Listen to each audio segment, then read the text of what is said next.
So, araw sa ating lahat mga kapatid. Muli sa Eder Bernal sa batch 3 ito aking daily devotion. At ngayong araw ay pag-uusapan natin ay God cares for the needy o Elisha in the widow. At ating scripture mula sa 2 Kings chapter 4 verse 1 to 7. Siya sabi sa Bible verse natin ngayong araw, Elisha replied to her, "How can I help you? Tell me, what do you have in your house?" Yan mula sa 2 Kings chapter 4 verse 2.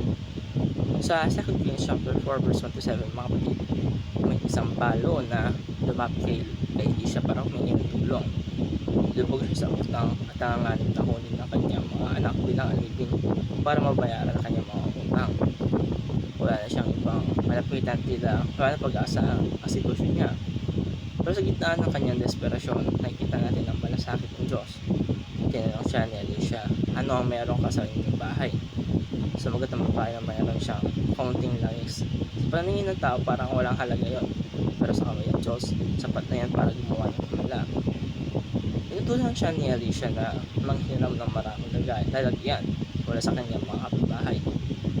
Habang binubuhos niya ang langis, patuloy itong dumadami habang mapuno ang lahat ng lalagyan. Hindi natin makita na ang Diyos ay hindi ng Diyos ng mga may kaya. Siya rin ang Diyos na may mga nangangailangan, mga nahihirapan, at mga taong pakiramdam nila ay wala na silang pag-asa. Sa mga kapatid, pag may problema tayo, nakataon tayo agad sa kung anong wala sa atin. Wala akong sapat na pera, wala akong sapat na talento, wala akong sapat na oportunidad sa buhay. Pero madalas, tinatanong din tayo ng Diyos na ano ang meron tayo. Then, hindi niya hinihingi ang wala tayo. Madalas ginagamit niya ang meron na tayo para ipakita ang kanyang kapangyarihan. Ang maliit na langis ng balo ay naging sapat para mabayaran ang kanyang utang at mabuhay siya at ang kanyang pamilya.